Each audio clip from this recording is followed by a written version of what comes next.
अस्सलाम वालेकुम। कैसे हैं आप सब लोग? उम्मीद करते हैं आप सब खैरियत से होंगे, ठीक ठाक होंगे। अल्हम्दुलिल्लाह यहाँ भी हम लोग सब ठीक है, खैरियत से हैं। खैरियत से हैं लेकिन दुखी हैं। तो अभी हम लोगों ने आज सुबह आप लोगों को अपडेट किया अपने चैनल पे, तो वो बात सच है और ऐसा ही कुछ हुआ हमारे साथ। तो जो कुछ ट्रेजेडी हुई है वो शेयर करते हैं आप लोगों के साथ।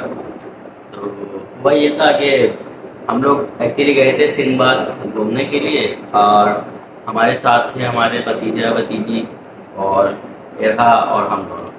हम 5 कुल अफराद थे। हम लोग चले गए घूमने के लिए। हमने कहा चलो काफ़ी टाइम से आउटिंग नहीं हुई, चलो तो आउटिंग और करते घूमने के जाके। लिए पहले लेकिन रास्ते में वो बन गया था कि चलो भाई वहाँ पे चलते हैं। हम सिर्फ आउटिंग के लिए गए थे। बच्चे जो है वो हाँ, झूले वगैरह झूल लेंगे। सिर्फ आउटिंग के लिए गए थे। हम। अचानक ये ऐसी प्रोग्राम बना, हमने कहा चलो जाके थोड़ा सा सिंदबाद घुमाते, बच्चों को झूला वूला झुला रहे थे। लेकिन हमारे जो भतीजा भतीजे वो इतने डरते हैं झूलों से, उन्होंने एक भी राइड नहीं ली। अच्छा, तो बहरहाल अभी ये सिंदबाद की बात निकली है, थोड़ा सा आगे जो चीज़ हुई है वो आगे बताता हूँ। लेकिन जो सिंदबाद की जो सबसे पहले मैं आपको चीज़ें मैंने ब्लॉग के अंदर भी ऐड की थी, जो कि ब्लॉग आप तक नहीं पहुँच पाया है, वो इस वजह से क्योंकि हमारा मोबाइल ही जो है वो चोरी हो गया है, तो जिसकी वजह से ब्लॉग को अपडेट नहीं कर सके हम। लेकिन वहाँ की एक चीज़ मैं आपको ये बताऊँ कि वहाँ जो है किसी का भी अगर वहाँ जाना हो, हमारे व्यूवर्स का, हमारे सब्सक्राइबर्स का, किसी का भी अगर सिंदबाद जाना हो, तो वहाँ पे जो पार्किंग माफिया है, आपने कभी उसको जो है ना पार्किंग की फ़ीस नहीं देनी। वो इस वजह से क्योंकि जब मैं वहाँ पे पार्किंग के लिए गया हूँ तो उसने मुझसे 30 रुपीज़ मांगे। भले से 30 रुपीज़ की कोई अहमियत नहीं होती, 30 रुपये 20 रुपये उसकी कोई अहमियत नहीं होती, कोई उसकी वैल्यू नहीं है। लेकिन बात है सारी हक की और बात है सारी राइट की, ठीक है, कि वो क्या चीज़ कर रहे हैं, वो इलीगल एक्ट कर रहे हैं। अगर मैंने उनसे जाके वो उसने मुझसे 30 रुपये मांगे पार्किंग में, और मैंने उससे बोला कि मुझे इसकी स्लिप दो, तो कहने लगा भाई इस चीज़ों का फालतू टाइम नहीं है। तो मैंने भी उसको सीधा से बोला, मैंने कहा मेरे पास भी फालतू पैसे नहीं है। तो वो आगे पीछे हो गया, गाड़ी आगे पीछे देखने लगा। मैंने वहीं पर पार्क करके मैं उतरने लगा, तो फिर से मेरे पास रिटर्न आया। कहने लगा भाई मैंने वो पार्किंग मांगी है। मैंने कहा भाई जब तक स्लिप नहीं दोगे तब तक मैं पैसे नहीं दूंगा। और मैं ये बोल के पार्क के अंदर जाने लगा। तो पीछे से एक फैमिली और जा रही थी, तो मैंने उनको भी यही बोला, मैंने कहा आपने इनको पार्किंग की फ़ीस नहीं देनी है क्योंकि इनके पास स्लिप नहीं है। तो मैं उनको देखता रहा पीछे जाके, मैंने कहा करते क्या हैं ये। तो उन्होंने क्या किया, उसने आके उनसे पैसे मांगे, उन्होंने सीधे से उसको पैसे दे दिए जबकि स्लिप नहीं ली। तो बात ये है कि जब तक आप लोग खुद उस चीज़ पे अमल नहीं करेंगे, आप लोग खुद ही आवाज़ नहीं उठाएंगे अपने राइट के लिए, तो किस तरीके से क्या हो सकता है, सही कुछ नहीं हो सकता जब तक आप कोई एक्शन नहीं लेंगे। तो मेरा सिर्फ यही था आप लोगों के लिए कि भाई आप लोग कहीं भी इस तरह का इलीगल एक्ट देखें तो लाजमी उसके खिलाफ थोड़ी सी आवाज़ उठाएं। उस तो जरूरी होती है ना, पार्किंग की जगह ले रहे हैं आप, नहीं, इशू नहीं है, लेकिन एक स्लिप जो होती है जो लीगल है ये आप वो करो ना अपने पास से। आप कहीं पे भी पार्किंग का एक वो बना लेते कि हाँ भी आपकी पार्किंग होगी तो हम उसकी फीस लेंगे, चार्जेस लेंगे। सही, आप चार्जेस ले रहे हो, स्लिप तो दो। सिर्फ पार्किंग की ही बात नहीं कर रहा हूँ, ये तो मैंने पार्किंग माफिया को यहाँ पे इसलिए हाईलाइट किया है क्योंकि ये चीज़ मेरे साथ हुई। लेकिन आप कहीं भी जाके देखेंगे ना कराची में, तो कहीं ना कहीं इस तरह के इलीगल एक्ट हो रहे हैं। कहीं पे भी कराची वालों को जो है ना किसी तरीके से लूटा जा रहा है, दोनों हाथों से।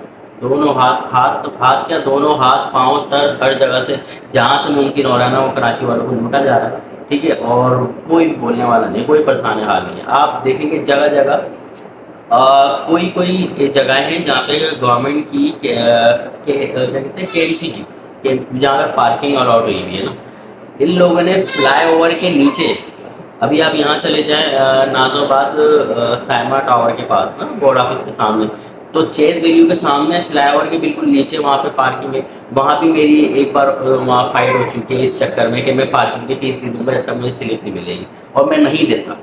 मैं दूंगा वहाँ जहाँ मुझे स्टैम्प शुदा पार्किंग स्लिप मिलेगी, अदरवाइज मैं अपने पास से 20 रुपये भी नहीं दूंगा। वो क्यों? क्योंकि वो हक हलाल के पैसे हैं और मेरा राइट बनता है, मेरा सवाल करना मेरा राइट बनता है। तो इस वजह से मैंने ना उसको वहाँ पैसे दिए, ना मैंने कल सिंदबाद की पार्किंग माफिया को पैसे दिया, और दूसरों को ही मैंने मना किया। लेकिन अब जिसकी समझ में आ गई मेरी बात उसने नहीं ली होगी। इस चीज को भी ना कल वीडियो बनाई थी, लेकिन उस वक्त जब ये फाइट हो रही थी तब उस वक्त भी एक वीडियो बनाई गई थी जो कि मोबाइल मिस होने की वजह से जो है वो आप तक नहीं पहुंची। लेकिन मैंने ये कहा था मैं लाजमी ब्लॉग के अंदर ये मैसेज दूंगा अपने सब्सक्राइबर्स को, व्यूअर्स को, ताकि वो इस चीज़ को शेयर करें कि पार्किंग माफिया सबसे बड़ा जो अभी रैकेट चल रहा है ना, वो पार्किंग माफिया का है। तो काइंडली इसके खिलाफ जो थोड़ी सी आप लोग जब तक आवाज़ नहीं उठाएंगे, जब तक स्ट्रिक्ट अरे नहीं हम होंगे। एक बार गए थे ना वहाँ पे, वो चेदर गए थे, उसके सामने तो फ्लाईओवर बताया भी मैंने। तो ना वहाँ पे उसको स्लिप दे रहा था,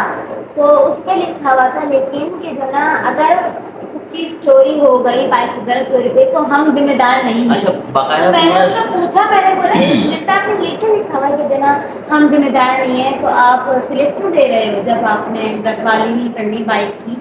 तो फिर नहीं, जब आप किसी चीज़ का वो जिम्मेदारी ले रहे हो, रिस्पॉन्सिबिलिटी ले रहे हो, तो मैं आपको पे किस चीज़ का कर। स्लिप दे रहे हैं, लेकिन स्लिप पे ये लिखा हुआ था कि जो ना वो अगर बाइक चोरी हो गई तो हम जिम्मेदार, हमारी जिम्मेदारी नहीं। और कहीं पे भी अगर आप उन्हीं स्लिप को पे जिम्मेदारी दे के जा रहे हैं, पेंसिल दे के जा रहे हैं और स्लिप भी दे रहे हैं वो, लेकिन ये लिख के दे रहे हैं स्लिप पे, अपना फायदा फिर। और अच्छा, अपनी मर्जी के पैसे लिखे हुए होते हैं, आप देखेंगे स्लैश डला हुआ होता है और बॉल पेन से अपनी मर्जी के पैसे लिखे हुए होते हैं। वो उसमें 30, 40, 50 जो भी वो लिखेंगे आपको पे करना पड़ेगा। तो ये छोटी छोटी जो अमाउंट है ना, 30, 40, 50, ये कर करके हज़ारों की तादाद में, आप खुद सोचें कितना बड़ा ये रैकेट लेके चल रहा है। तो इसके पीछे बहुत बड़ी रिसोर्सेज हैं, तो अकेला बंदा इसके खिलाफ नहीं लड़ सकता। तो मेरी यही आप लोगों से है कि भाई आप लोग भी जाएं, अगर ऐसी जगह इस तरह के लीगल एक्टिविटी आपके साथ हो रहा हो तो आपने उसके खिलाफ आवाज़ उठानी है और आपने इस चीज़ को कभी प्रमोट नहीं करना है, ठीक है। मैंने कल भी प्रमोट नहीं किया और मैंने यही सोचा था कि मैं लाजमी ये ब्लॉग अपडेट करूंगा, जो कि नहीं हो सका। अल्लाह ताला की इसमें कोई ना कोई मसलिहत थी जो हमारे साथ ये चीज़ हुई और हमारा मोबाइल जो है वो मिस हो गया, लेकिन लॉस हो गया। दूसरा, लेकिन ये चीज़ मुझे लाजमी प्रमोट करनी थी। मैंने कहा था मैं लाजमी बोलूँगा ब्लॉग में। मैंने लोगों को बोला था रोबा सबसे पहली मेरी बात यही होगी और मैं लाजमी इस चीज़ को जो है ना बोलूँगा। वैसे तो हमारा ब्लॉग इस बात पे था नहीं, लेकिन बताना तो था ये चीज़ को।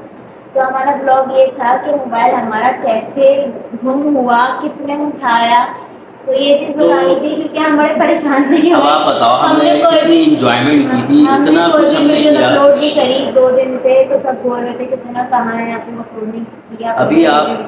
अभी आप देख रहे फेस से मेरी तबीयत अभी बिल्कुल, कल थोड़ा सा स्टेबल में फील कर रहा था, लेकिन आज वो मैंने किसी चीज़ का जो है ना परहेज नहीं किया एहतियात नहीं। कल भी मैंने सोडा वाटर पिया और ठंडा ठंडा, और फिर रात में आके कोल्ड कॉफ़ी बना के पिए। गर्मी का नजला है तो ठंडी ठंडी चीजें खानी चाहिए, हाँ। खाओ लेकिन एहतियात भी जरूरी है। अब जो है ना गले के अंदर भी जो है ना ऐसा लग रहा है कि थ्रॉट्स वगैरह चीज़ हो रही है। अच्छा, तो बेहतर हमने वहाँ पे वीडियोज वगैरह बनाई थी आप लोगों के लिए, लेकिन तो बस हम इन भतीजे को असल में हुआ ये कि हमने थोड़ा सा जाके चीज़ों को एंजॉय किया, देखा, हमने ब्लॉग्स वगैरह भी बनाए थे काफ़ी ना, तो उस हवाले से भतीजे भतीजे के साथ काफ़ी हमने एंजॉय किया। ईरा भी नहीं थी और हम दोनों ने खाया पिया, एंजॉय किया, मज़े किए, झूलों में गए। लेकिन झूलों में हमारे जो घर के बच्चे हैं ना वो डरते बहुत हैं, झूलों में जाते ही नहीं। लेकिन हम लोग थोड़ा सा उनको लेके ऐसे ही घुमाते रहे थोड़ा सा पार्क में। एंड में आके हुआ ये कि ईरा को, हाँ, तो हुआ ये कि हम लोग थोड़ा सा थक गए थे। हमने कहा चलो थोड़ा बैठ जाते हैं बेंच पे, तो हीरा को हमें फीडर वगैरह भी देनी थी, तो इस वजह से हमने कहा चलो बैठ जाते। तो जब हम बैठे हैं बेंच पे तो हुआ ये कि हीरा कोई फीडर वगैरह पिला रही थी। तो उस दौरान मेरा जो भतीजा है छोटा, वो 2.5 साल का है, उसको वॉशरूम आया। तो उसने बोला चाची मुझे वॉशरूम जाना है। तो अब ये हुआ कि इन्होंने मुझे हीरा को दे दिया, इन्होंने कहा आप हीरा को ले लो, मैं इनको वॉशरूम करवा लेती हूँ जाके ना। तो ये जाने लगी, तो पीछे से इन्होंने कहा कि आप एक काम करो, आप भी साथ आ जाओ। तो मैंने भतीजी को भी लिया और हीरा को भी गोद में लिया हुआ था मैं, और बेंच पे मेरा जो हमारा मोबाइल है ना वो रखा हुआ था, जिसके थ्रू हम ब्लॉग बना रहे थे।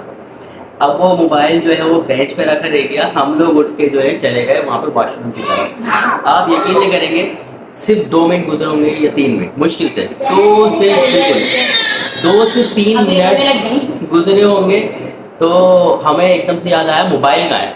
अब मैं मोबाइल की तरफ भागा हूँ अपनी बेंच के पास देखने के लिए, और पार्क बंद हो रहा था, 12 बजने वाले थे, लाइट्स वगैरह ऑफ हो गई थी। तो मैंने वहाँ पे जाके देखा है टॉर्च से, तो वहाँ मोबाइल नहीं, इन्होंने मुझसे पूछा रुको मोबाइल क्या है, मैंने कहा ना आपके पास है। मैं हमेशा अपना मोबाइल ना इनके पास रखा हूँ क्योंकि मुझे डर लगता है कि जो ना मेरे ध्यान से निकल जाए, तो सामान वगैरह रखने में, बैग में रखने में हम भूल जाते हैं, हमने बैग में रखा हुआ तो इन्हीं के पास रखा है। तो बस एकदम तो हड़बड़ी मच गई, जल्दी तो से कॉल मिलाई तो मोबाइल ही ऑफ जा रहा है भाई। हाँ, अब वहाँ जाके ऑफ जा रहा है। वहाँ जाके कॉल करी, मैंने देखा मोबाइल नहीं मिला, तो फिर मैंने कॉल करी, मैंने कहा शायद किसी इंसान ने उठाया है, अच्छे इंसान ने, नेक इंसान ने उठाया होगा तो वो बता देगा कि मेरे पास है। तो कॉल किए तो ये आप यकीन नहीं करेंगे 2 मिनट के अंदर मोबाइल ऑफ हो गया। और मेरा दिल ऐसा मेरा मोबाइल फट जाके ब्लॉगिंग करनी है, सब कुछ करना है, शादी की वीडियो वगैरह बनानी है। तो ये मुइज़ है भाई, होने वाला दूल्हा। अभी ये सिम देने आया हमें रात के 2 बजे। तो हमारी सिम मिस हो गई थी, वो हमें देने आए। हाँ, तो अभी मुइज़ आए थे मेरे साले, उनके भाई, उनके नाम पे सिम थी, तो वो अभी सिम दे के गए रात के 2 बजे। उनका हमने सुबह ही सुबह जो है ना काफ़ी दिमाग ख़राब कर दिया था, भाई सिम चाहिए, सिम चाहिए, सिम चाहिए, क्योंकि आईडी लॉग आउट करनी थी। आपकी जीमेल अकाउंट खुली होती है ना, आपको टेंशन रहती है कि किसी डिवाइस के अंदर आपकी जीमेल अकाउंट जो है ना वो ओपन है। तो जब तक आप उसको सिक्योर तरीके से साइन आउट नहीं कर देते ना, तो आपको जो है सुकून नहीं आता। तो मुझे भी सुकून नहीं आ रहा था, सुबह से उसका दिमाग ख़राब किया हुआ था कि भाई सिम निकलवा के ला के दो, ला के दो, ला के दो, ताकि साइन आउट करें। तो अभी अल्हम्दुलिल्लाह उसको वहाँ से उस डिवाइस से हमने साइन आउट किया। तो अभी हमने अपनी न्यू मोबाइल के अंदर उसको लॉगिन कर दिया है, जिसके थ्रू हम आपको व्लॉग अपडेट कर रहे हैं। तो फिर ये हुआ, वहीं से बात स्टार्ट करते हैं। तो मैं बेंच के पास गया, तो वहाँ जाके देखा तो मोबाइल ही नहीं। अब मोबाइल पे हमने कॉल करी अपने, तो जब हमने कॉल किए तो 2 मिनट ही लगे होंगे, 2 मिनट ही लगे होंगे, पावर ऑफ कर दिया। तो वो उस अल्लाह के बंदे ने जो है ना 2 मिनट के अंदर अपना काम दिखा दिया। तो बस फिर वहाँ पे थोड़ा सा 2-3 हमने चक्कर लगाए, तो गार्ड्स वगैरह जो थे वो साथ आकर उन्होंने देखा, लेकिन किसी को भी जो है मोबाइल नहीं मिला, नहीं मिलना था, नहीं मिला। लेकिन बस बात ये है कि दुकाना हमारा बहुत, हमारा मोबाइल चला गया। बस ये है कि अल्लाह ताला जिसने उठाया, अल्लाह ताला उसको बरतना नसीब करे भाई। अगर वो बहुत ज़्यादा ही ज़रूरतमंद था तो अल्लाह ताला उसको बरतना नसीब करे, लेकिन अगर वो शौक़ में अपने ले गया है तो बस उसके लिए यही मैसेज है कि भाई इस तरह की चीज़ जो है ना सही नहीं है। अगर वो उसको मोबाइल मिला भी था तो वो हमें कॉल करके ऑन रख के बता सकता था कि भाई ये आपका मोबाइल है या फिर किसका मोबाइल है। जाहिर सी बात है, जब किसी का मोबाइल मिस होता है तो वो कॉल करता है, तो वो ऑन भी रख सकता था मोबाइल, तो हम उसको कॉल करके वो सर्च कर लेते कि भाई बंदा कहाँ है। लेकिन उसने उसकी नीयत में नहीं था, उसकी नीयत चोरी की ही थी, तो इस वजह से उसने 2 मिनट के अंदर जो है मोबाइल ऑफ़ कर दिया। तो बस ये सीन हुआ, जिसकी वजह से हम लोगों ने कल व्लॉग भी अपडेट नहीं किया और काफ़ी परेशान थे कि आईडी लॉगिन है वहाँ पे और उसके साथ कुछ गलत ना हो जाए।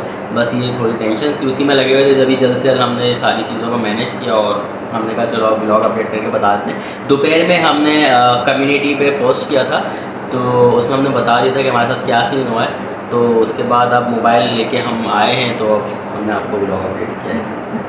सही भाई, अपना बहुत ख्याल रखिएगा, हमारे चैनल को सब्सक्राइब कीजिए। और वो बारात का व्लॉग का काफ़ी लोग इंतज़ार कर रहे हैं, तो भाई इसकी वजह से थोड़ा सी ट्रेजेडी, अभी कल भी आपके पास व्लॉग आता सिंध बात की आउटिंग का, लेकिन अब ये कि वो तो रह गया। अब बारात का जो व्लॉग है इंशाल्लाह ताला हम 1-2 दिन के अंदर आपको इंशाल्लाह ताला अपडेट करते हैं। उसके लिए तो टच में रहिएगा, और उसमें भी जिस तरह माहियों मेहंदी में एंजॉय किया इस तरह से आप बारात में भी एंजॉय करेंगे इंशाल्लाह ताला। तो बाकी दुआओं में याद रखिएगा, आप सब अपना ख्याल रखिएगा, खैरियत से रहिएगा और अपनी चीज़ों का लाजमी ख्याल रखिएगा। हमसे जो लापरवाही हुई है तो वो चीज़ आप नहीं करिएगा। अपना ख्याल रखें, अपनी चीज़ों का ख्याल रखें, अपनी फैमिली का ख्याल रखें। बाकी ठीक है, अपना ख्याल रखिएगा। टाटा, अल्लाह हाफिज़, मिलते हैं फिर नेक्स्ट व्लॉग में।